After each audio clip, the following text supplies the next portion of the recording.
Extrait audio du livre Je m'aime aussi d'Inès Marlan. Retrouve le livre complet sur Amazon. Lien en description. Se retrouver quand on s'est oublié. Cette fatigue qui n'a pas de nom. Il est 23h30. Tu fixes le plafond dans le noir, épuisé d'une fatigue qui ne ressemble à aucune autre.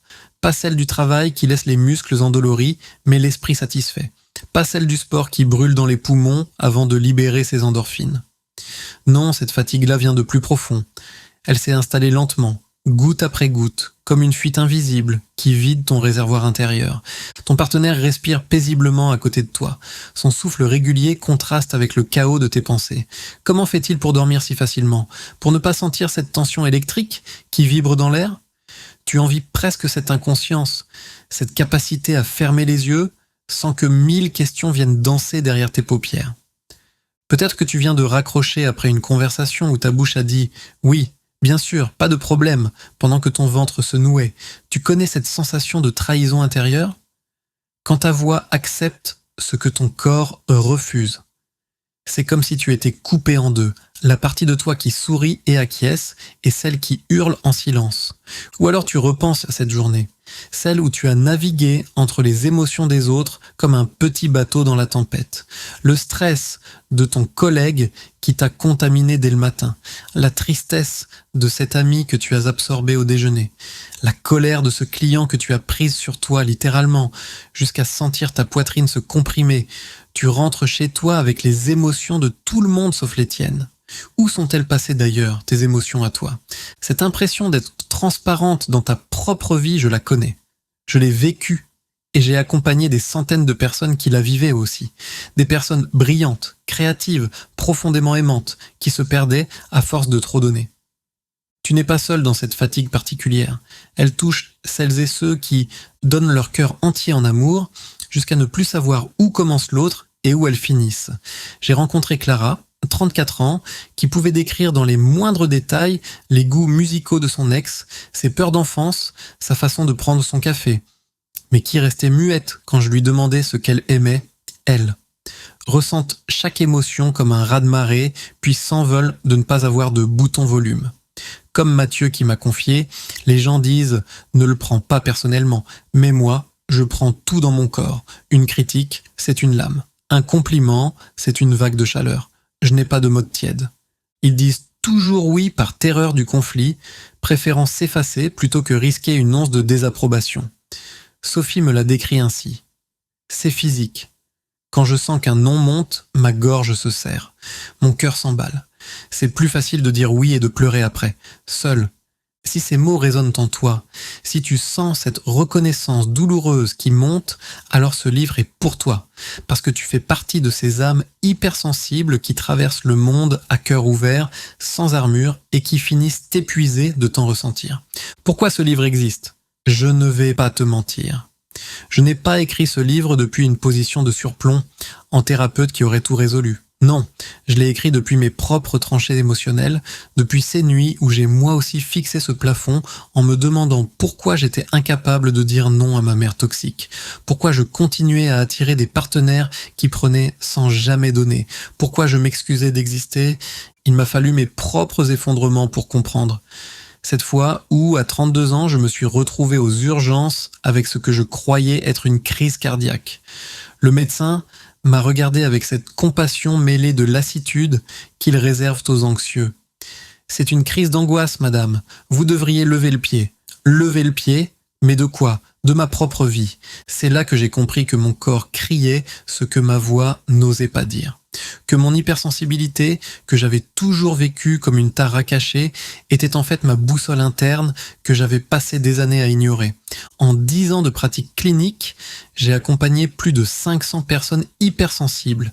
Des femmes surtout, mais aussi des hommes qui portaient leur sensibilité comme un secret honteux. Je les ai vus arriver dans mon cabinet avec cette même fatigue dans le regard, cette même impression de porter le monde sur leurs épaules, tout en s'excusant du poids qu'ils représentaient eux-mêmes. À travers leurs histoires, j'ai découvert les schémas répétitifs de l'hypersensibilité en amour, cette danse épuisante entre le trop-plein et le vide entre fusion et abandon. Léa qui s'oubliait tellement dans ses relations qu'elle adoptait les goûts musicaux de chaque nouveau partenaire. Antoine qui ressentait les besoins de sa compagne avant même qu'elle ne les exprime, mais qui était incapable d'identifier les siens. Marie qui collectionnait les relations avec des narcissiques, comme attirée par un aimant invisible. Mon approche thérapeutique s'est construite au carrefour de plusieurs chemins. La psychologie cognitive et comportementale m'a donné les outils. Les travaux d'Hélène Aron sur la haute sensibilité m'ont offert le cadre théorique. Mais c'est l'écoute de ces centaines de récits, ces larmes partagées, ces révélations murmurées qui m'ont vraiment appris ce dont nous avons besoin pour guérir. Ce livre est né de tout ça. Des séances où j'ai vu des personnes magnifiques se reconstruire millimètre par millimètre. De ce moment magique où Sarah a osé dire non à sa sœur envahissante et où le monde ne s'est pas écroulé. De cette séance où David a enfin pleuré la petite voix en lui qui répétait « Tu es trop sensible » depuis ses 6 ans. De mon propre parcours aussi, fait de rechutes et de victoires, de moments où j'ai cru que j'étais cassé et d'autres où j'ai compris que j'étais juste différemment assemblé. Hypersensible. Ce mot, tu l'as peut-être découvert au détour d'un article, d'une conversation, d'un test en ligne qui t'a fait pleurer de soulagement. C'est donc ça. Cette révélation qui explique enfin pourquoi tu fonctionnes en décalage avec le monde. Pourquoi les néons des supermarchés te donnent mal à la tête. Pourquoi tu devines que ton amie va mal avant même qu'elle ne franchisse ta porte. Pourquoi certaines musiques te transpercent jusqu'à l'os. Ou alors tu le portes depuis longtemps, ce mot comme une étiquette un peu lourde. Trop sensible, on te l'a dit depuis l'enfance. Trop émotive, trop compliqué. Trop, toujours trop. Laisse-moi te dire quelque chose que j'aurais aimé entendre plus tôt. Ton hypersensibilité n'est pas un défaut de fabrication. Elle est une variation naturelle du système nerveux humain, ni meilleure, ni pire qu'une autre. Simplement différente. Comme certains ont les yeux bleus et d'autres marrons, certains cerveaux sont câblés pour capter plus, ressentir plus, traiter plus. C'est ta normalité à toi. Ce voyage en 7 étapes. Dans les pages qui suivent, je ne vais pas te proposer une méthode miracle en 10 points. La vie n'est pas un mode d'emploi Ikea. Ce que je te propose, c'est un voyage à travers les différents visages de ton hypersensibilité amoureuse.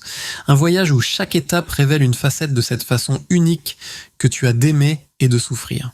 Nous commencerons par explorer cette fatigue émotionnelle qui te consume, celle qui vient de donner sans compter et de porter les émotions du monde entier.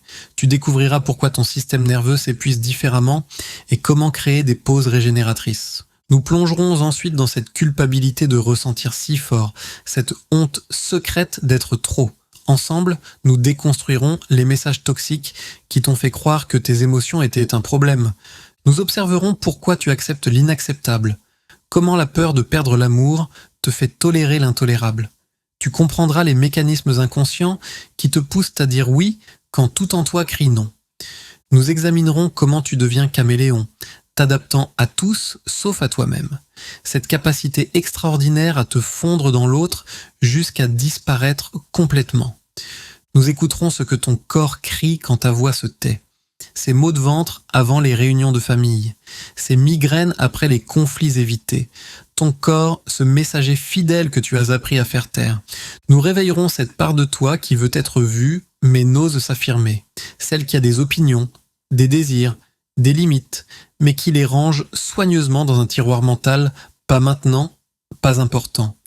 Et nous reviendrons enfin à toi, dans ton jardin intérieur retrouvé, là où tu peux enfin respirer, exister, être sans justification ni excuse, ton voyage de transformation.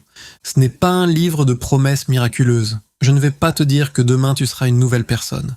Ce que je peux te promettre, c'est que page après page, tu vas te reconnaître, te comprendre, et doucement, très doucement, te réconcilier avec qui tu es vraiment. Aujourd'hui peut-être, tu t'oublies dans tes relations, devenant le reflet de l'autre plutôt que toi-même. Tes émotions te submergent comme des vagues que tu ne peux ni prévoir ni contrôler. Tu dis oui par réflexe, avant même que ton cerveau ait le temps de considérer le non. Tu t'excuses d'exister, de prendre de la place, de ressentir, d'avoir des besoins. Demain, progressivement, tu sauras te préserver sans perdre ta magnifique capacité d'aimer. Tu accueilleras tes ressentis comme des informations précieuses plutôt que des ennemis à combattre. Tu poseras des limites fermes avec des mots doux, sans culpabilité dévorante. Tu assumeras ta sensibilité comme la force qu'elle a toujours été. Ce livre, c'est ton compagnon de route pour ce voyage essentiel. Celui qui te ramène à toi. Pas la version édulcorée de toi qui se plie aux attentes. Pas celle qui sourit quand elle a envie de pleurer. La vraie, toi. Celle qui a le droit d'exister dans toute sa complexité, sa profondeur, son intensité. Retrouve le livre complet sur Amazon, lien en description.